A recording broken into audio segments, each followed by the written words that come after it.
Hello students.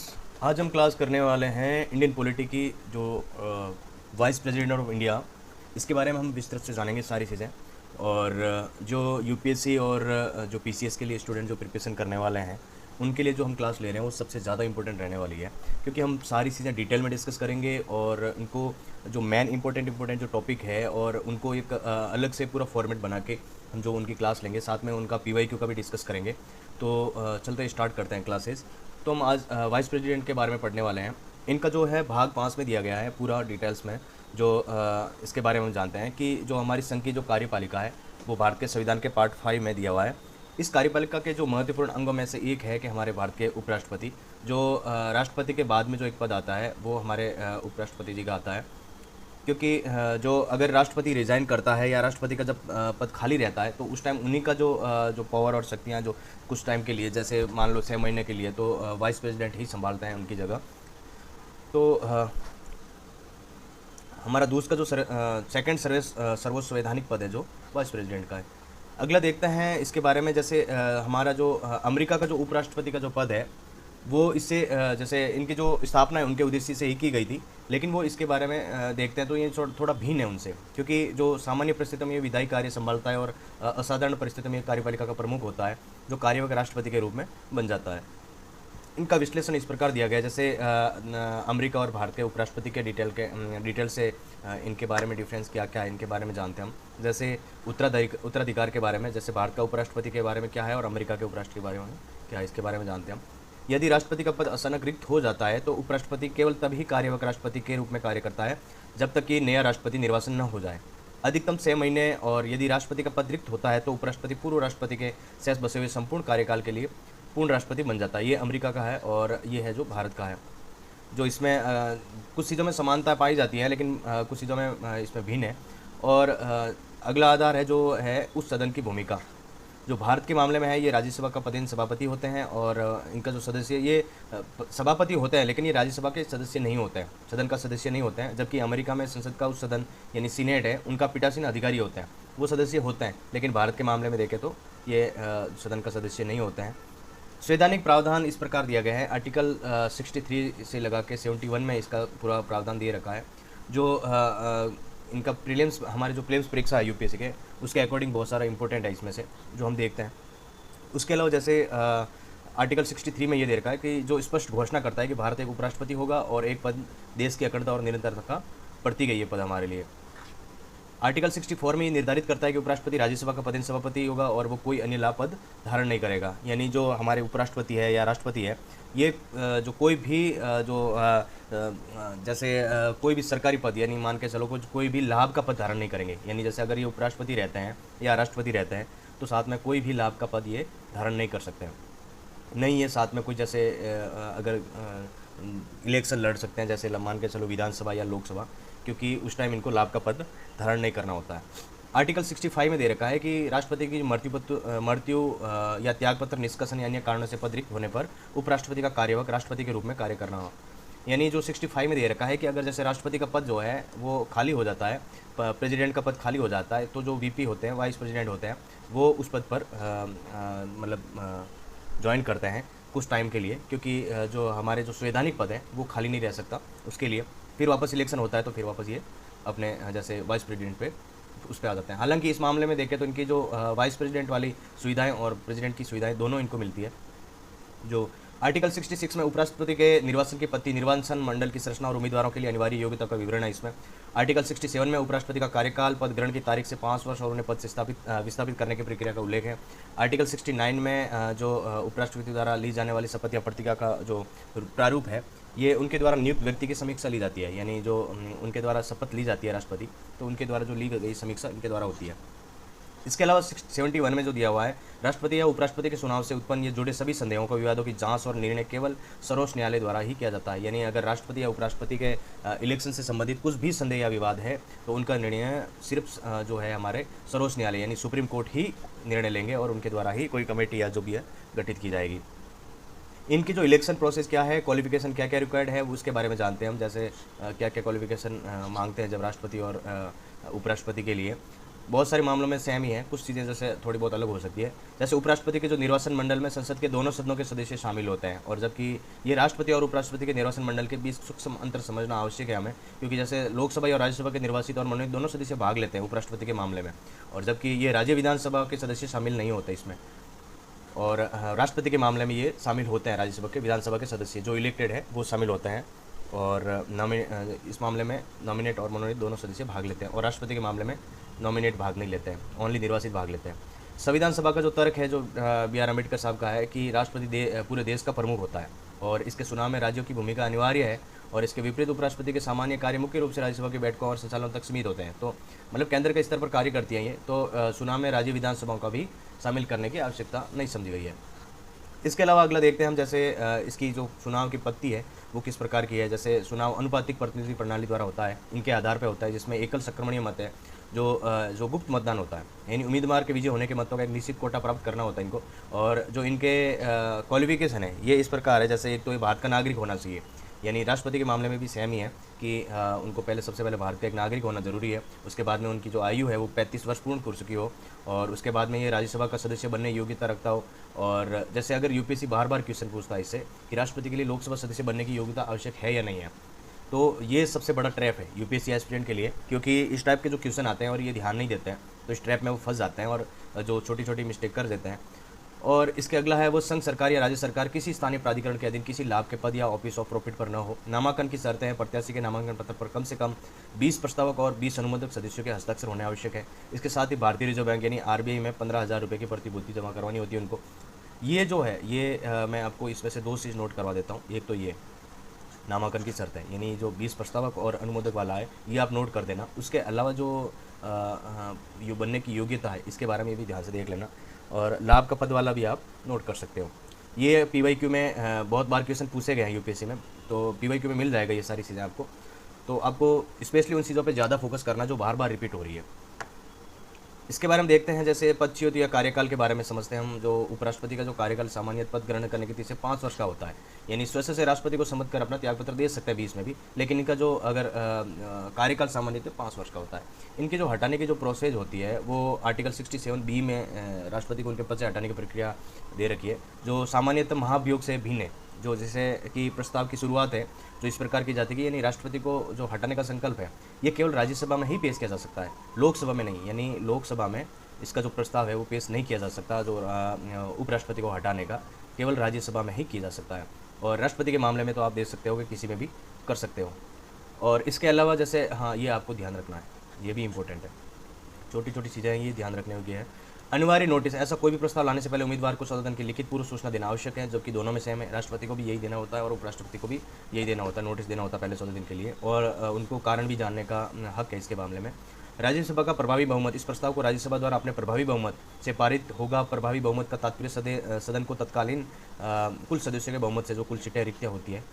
और इसके अलावा लोकसभा की सहमति, यानी राज्यसभा से पारित होने के बाद उस प्रस्ताव पर लोकसभा केवल सामान्य सहमत आवश्यकता होती है उनकी, और जो उपस्थिति और मतदान करने वाले सदस्यों का बहुमत होना चाहिए बस। हटाने का आधार है, जो भारतीय संविधान में उपराष्ट्रपति पद हटाने के लिए किसी भी विशेष आधार या कारण का उल्लेख नहीं किया गया है, यानी जो हमारे वाइस प्रेसिडेंट है उनका जो हमारे संविधान है उसमें किसी भी प्रकार यानी विशिष्ट आधार पर कोई भी उल्लेख नहीं किया गया है। यानी तो जो इसका जो नॉर्मल प्रोसेस है उसके आधार पर ही उनको हटाने का जो महाभियोग है वो चलाया जा सकता है। इनके क्या क्या पावर है इनके पास और क्या क्या फंक्शन है इसके बारे में जानते हैं हम, कार्य क्या क्या इनके। तो उपराष्ट्रपति के जो हमारे हैं राज्यसभा के पदेन सभापति के रूप में ये पद धारण करते हैं।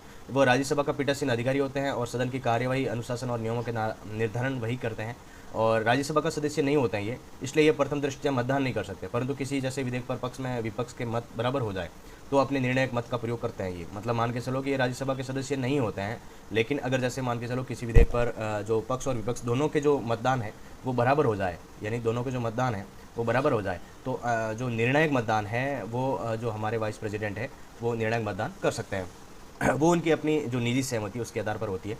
कार्यवाहक राष्ट्रपति के रूप में आर्टिकल 65 में दे रखा है, जो इस प्रकार है कि राष्ट्रपति पद रिक्त होने पर वह अधिकतम 6 महीने तक यानी राष्ट्रपति के दायित्वों का निर्वहन करता है, और इनकी जो अवधि है वो राज्यसभा के सभापति के रूप में कार्य नहीं करता, उस टाइम ओनली फॉर राष्ट्रपति के रूप में करते हैं। सभापति के कर्तव्यों का पालन उस समय उप सभापति द्वारा किया जाता है, यानी जैसे ये राज्यसभा के जो सभापति होते हैं तो सभापति जो उस टाइम ये जो सभापति का जो कार्य है वो नहीं करेंगे, और वो कार्य करेंगे उपसभापति, यानी उपसभापति है वो इनकी जगह काम करेंगे, और जो डिप्टी चेयरमैन है उनके द्वारा। इस दौरान राष्ट्रपति का ही वेतन 5 लाख रुपए प्रति माह, यानी हमारे राष्ट्रपति के जो वेतन है वो 5 लाख प्रति माह है, और राष्ट्रपति भवन की समस्त सुविधाएं और विशेष अधिकार इनको प्राप्त होंगे। इसके अगला हमें देखना है यूपीएससी के जो प्रीलिम्स में कुछ इंपॉर्टेंट क्वेश्चन हैं जो बार बार रिपीट हो रहे हैं, उनके बारे में पढ़ते हैं। जैसे 2013 में क्वेश्चन दिया गया कि भारत के उपराष्ट्रपति चुनाव में निर्वाचक मंडल में कौन कौन शामिल होंगे। तो संसद के दोनों सदनों के निर्वाचन सदस्य और संसद के दोनों सदनों के मनोनीत सदस्य, राज्य विधानसभाओं के निर्वाचित सदस्य, इसका कूट का प्रयोग करके सही उत्तर चुनिए। तो ऑप्शन है केवल 1 और 3, 1 और 2, 2 और 3, 1, 2, 3। तो ऊपर हमने पढ़ा है कि कौन कौन शामिल हो सकते हैं, उसके आधार पर अगर आप सेलेक्ट करते हैं तो ऑप्शन आसानी से देख सकते हैं। इसका आंसर है बी में क्या है, 1 और 2 दोनों है, जबकि 3 है वो गलत है। गलत क्यों है इसके बारे में जानते हैं हम। संविधान के आर्टिकल 66(1) में उपराष्ट्रपति का चुनाव संसद के दोनों सदस्यों के सदस्य मिलकर बनने वाले निर्वाचक मंडल द्वारा किया जाता है, जबकि राष्ट्रपति में ऐसा नहीं है। इसमें निर्वाचक और मनोनीत दोनों सदस्य शामिल होते हैं, राज्यों की विधानसभा के सदस्य इसमें शामिल नहीं किया जा सकता, जबकि इसमें दे रखा है राज्य विधानसभा के निर्वाचित सदस्य शामिल होते हैं, जबकि नहीं होते हैं। ये राष्ट्रपति में होता है, वाइस प्रेसिडेंट में नहीं होता है। अगला क्वेश्चन है भारतीय उपराष्ट्रपति को पद से हटाने के संदर्भ में निम्नलिखित कथनों पर विचार कीजिए। तो ऑप्शन 1 है उन्हें हटाने का संकल्प केवल लोकसभा में ही प्रारंभ किया जा सकता है। इस संकल्प को संसद के दोनों सदनों द्वारा विशेष बहुमत से पारित किया जाना अनिवार्य है। ऑप्शन ए 2, 1 और 2 दोनों, और न तो 1 और न ही 2। तो ऑप्शन है डी हमारा, न तो 1 नहीं 2, दोनों गलत है। दोनों गलत क्यों है, क्योंकि आर्टिकल 67(b) में दे रखा है कि उपराष्ट्रपति को हटाने का संकल्प केवल राज्यसभा में ही शुरू किया जा सकता है, न कि लोकसभा में। लोकसभा में नहीं किया जा सकता। अगला है उसके अतिरिक्त इस प्रस्ताव को राज्यसभा में ही प्रभावी बहुमत और लोकसभा में केवल सामान्य बहुमत, यानी जो राज्यसभा है राज्यसभा में प्रभावी बहुमत, यानी प्रभावी बहुमत से किया जाता है, जबकि लोकसभा में सामान्य बहुमत, लोकसभा में सामान्य और सामान्य बहुमत की सहमति होती है, विशेष बहुमत की आवश्यकता नहीं है उसमें। अगला 3 नंबर क्वेश्चन है उपराष्ट्रपति के कार्यवाहक राष्ट्रपति के रूप में कार्य करने की अवधि के संबंध में क्या सत्य है। तो ए ऑप्शन है वह अधिकतम 1 वर्ष की अवधि तक कार्यवाहक राष्ट्रपति रह सकता है। बी है इस अवधि के दौरान वह राज्यसभा के सभापति के रूप में ही अपने कर्तव्यों का पालन करता रहता है। सी ऑप्शन है वह राष्ट्रपति के रूप में कार्य करते समय राज्यसभा के सभापति का वेतन प्राप्त करने का हकदार नहीं होता है। डी ऑप्शन है उसके द्वारा कार्यवाहक राष्ट्रपति के रूप में लिए गए जो निर्णय हैं राष्ट्रपति के कार्यभार संभालने पर स्वतः निरस्त हो जाते हैं। तो जो इसका जो आंसर है, यानी कार्यवाहक राष्ट्रपति के रूप में कार्य करने की अवधि के संबंध में जो ये ऑप्शन थे, और आंसर है जो है सी क्यों है और बाकी ऑप्शन गलत क्यों है इसके बारे में देखते हैं हम। जैसे जब उपराष्ट्रपति कार्यवाहक राष्ट्रपति के रूप में कार्य करता है तो उसे राष्ट्रपति का वेतन और भत्ता मिलता है, न कि राज्यसभा के सभापति का। वह अधिकतम 6 महीने तक कार्यवाहक रह सकता है, और ये गलत है। उस दौरान राज्यसभा की अध्यक्षता उपसभापति करता है, बी गलत है। इस निर्णय वैध रहते हैं, जैसे जो डी में दे रखा है। इनको जब राष्ट्रपति के रूप में कार्य करता है तो उनको जो राष्ट्रपति का वेतन और भत्ता मिलता है वो जो राष्ट्रपति का मिलता है, और जो उपराष्ट्रपति का दे रखा है इसमें वो नहीं मिलता इसमें। और उपराष्ट्रपति के पद के उम्मीदवार के नामांकन के संदर्भ में कौन सा तथ्य सही है। तो ऑप्शन दे रखे हैं नामांकन पत्र पर कम से कम 50 प्रस्ताव। एक चीज़ नोट करना आप, मैंने शायद आपको इस जो ऊपर वाले में शायद मैंने आपको बताया होगा, कहाँ गया उसमें, इनको जो वेतन और भत्ता है इसके बारे में शायद मैंने बता दिया था आपको कि दोनों मिलता है शायद। इनमें आप इसमें करेक्शन कर लीजिएगा। हाँ, जब ये सभापति के रूप में कार्य करते हैं तब इनको सभापति का मिलता है। जब ये राष्ट्रपति के पद पर रहते हैं तो इनको राष्ट्रपति वाला ही मिलता है, यानी सभापति वाला नहीं मिलता इसमें। ये मिस्टेक आप क्लियर कर देना। अगला क्वेश्चन है हमारा जो उपराष्ट्रपति पद के उम्मीदवार के नामांकन के संदर्भ में कौन सा तथ्य सही है, यानी नामांकन पत्र पर कम से कम 50 प्रस्तावक और 50 अनुमोदक होने चाहिए। बी ऑप्शन है उम्मीदवार को भारतीय रिजर्व बैंक में 25,000 रुपये की जमानत राशि जमा करानी होती है। और सी ऑप्शन नामांकन पत्र कम से कम 20 प्रस्तावक और 20 अनुमोदक होने अनिवार्य है। डी ऑप्शन है प्रस्तावक अनुमोदक के रूप में राज्य विधानसभा के सदस्य भी भाग ले सकते हैं। ऑप्शन डी है प्रस्तावक अनुमोदक के रूप में विधानसभा के सदस्य भाग ले सकते हैं। तो इसमें जो कौन सा सही ऑप्शन है, ऑप्शन सी है जो राइट है, और बाकी ऑप्शन गलत क्यों है इसके बारे में देखते हैं। उपराष्ट्रपति के पद के लिए न्यूनतम 20 प्रस्तावक और 20 अनुमोदक आवश्यक हैं, जबकि जमानत राशि 15,000 रुपये, यानी न कि 25,000। 25,000 है जो गलत है, यानी इसमें जो 15,000 है। और मैं एक चीज़ आप नोट कर लेना, ये जो राशि है अगर मान के चलो कि जो उम्मीदवार होता है वो इनको आरबीआई की एक स्लिप लेनी पड़ती है, उसके आधार पर उनको 15,000 रुपये जमा करवाना होता है। और अगर वो चुनाव जीत जाते हैं तो इनको 15,000 वापस मिलता है, और अगर वो चुनाव हार जाते हैं तो उनको ये 15,000 वापस नहीं मिलते हैं। ये मामला सेम विधानसभा और लोकसभा के मामले भी है, उनको भी जो पड़ती है उनको जमा करवानी पड़ती है आरबीआई की। और उसके बाद में अगर वो जितना निर्धारित किए गए हैं वोट, अगर उनको वो उतना वोट मिल जाए तो उनको वो वापस पैसे मिल जाते हैं, अगर वो इलेक्शन नहीं जीत पाते हैं। और अगर वो हार जाते हैं और उनको जितने निर्धारित किए गए हैं वोट वो नहीं मिल पाते हैं तो उनको वो पैसे जमानत जब्त हो जाती है उनकी। तो अगला क्वेश्चन देखते हैं, यदि भारत के उपराष्ट्रपति के चुनाव से संबंधित कोई कानूनी विवाद या संदेह उत्पन्न होता है तो उसका निपटारा कौन करता है। यानी हमने ऊपर देखा था, तो ये जो सारे क्वेश्चन करवाए इनका सारा जो हमने ऊपर समझा रखा है, आपको पहले से ही सारा आंसर पता होगा क्योंकि सारी चीज़ें हमने पहले ही कवर कर रखी है। तो ऑप्शन देखते हैं कि भारत का केंद्रीय निर्वाचन आयोग इलेक्शन कमीशन ऑफ इंडिया करता है, संसद की संयुक्त संसदीय समिति जॉइंट पब्लिक कमेटी करती है, या फिर भारत का सर्वोच्च न्यायालय यानी सुप्रीम कोर्ट ऑफ इंडिया, या फिर भारत का महान न्यायवादी यानी अटॉर्नी जनरल ऑफ इंडिया कौन करता है। तो ऑप्शन है सी है जो हमारा राइट है, बाकी ऑप्शन गलत है। गलत क्यों है इसके बारे में देखते हैं। आर्टिकल 71 में स्पष्ट रूप से निर्धारित करता है कि राष्ट्रपति या उपराष्ट्रपति के निर्वाचन से जुड़े किसी प्रकार का विवाद या संशय होता है तो एकमात्र जो न्याय निर्णय है प्राधिकारी भारत का सर्वोच्च न्यायालय ही लेते हैं। ये मैंने ऊपर आपको इंपॉर्टेंट करेक्शन भी लगवाया था, क्योंकि ये जो कानूनी मामला जो सिर्फ हमारे सर्वोच्च न्यायालय ही कर पाते हैं इनका निर्धारण। इलेक्शन के मामले में कुछ भी अगर संदेह उत्पन्न हो या जो भी हो, इनके बारे में वही कमेटी बनाते हैं और वही निर्धारित करते हैं। कुछ मुख्य परीक्षा के लिए भी क्वेश्चन हमने दिए हैं इस प्रकार की आप इस पर आंसर राइटिंग प्रैक्टिस कर सकें, और प्रैक्टिस करना बहुत ज़रूरी होता है जब आप प्रीलिम्स के साथ में प्रिपरेशन कर रहे हैं, और तो मेंस के लिए भी आंसर राइटिंग जरूरी करना होता है क्योंकि आपको कम समय मिलता है उसके बाद में, तो तैयारी जो है आपको साथ में लेके चलना पड़ेगा। तो क्वेश्चन दे रखा है, यदि भारत के उपराष्ट्रपति का पद अमेरिकी उपराष्ट्रपति के मॉडल पर आधारित है परंतु आकस्मिक रिक्त के समय दोनों के संवैधानिक उत्तराधिकारी नियमों में बुनियादी भिन्नता को देखने को मिलती है, आलोचनात्मक परीक्षण कीजिए। तो जो ये क्वेश्चन दे रखा है और ये मॉडल आंसर मैंने दिया है, लेकिन आपको सबसे पहले क्या करना है कि इस क्वेश्चन को खुद से प्रैक्टिस करनी है, लिखना है, उसके बाद में आप इस मॉडल आंसर को देखना है कि आपने कहाँ गलतियाँ करी और किस प्रकार लिखना था। और आज के लिए इतना ही, मिलते हैं अगली क्लास में। आई होप कि आपको क्लास समझ में आई हो, और अगर कोई भी डाउट हो तो आप कमेंट सेक्शन में बता सकते हैं। मिलते हैं अगले टॉपिक में, और इस टॉपिक की जो ये पीडीएफ है आपको टेलीग्राम ग्रुप में मिल जाएगी कंप्लीट। आपको साथ में पीडीएफ लेके बैठना है और साथ में ही आपको ये क्लास करनी है ताकि दोनों चीज़ें अच्छे से समझ में आ जाए। हम हर एक टॉपिक की क्लास करेंगे, पूरी पॉलिटी कवर करेंगे जो यूपीएससी और स्टेट पीसीएस के लिए बहुत ज़्यादा इंपॉर्टेंट है।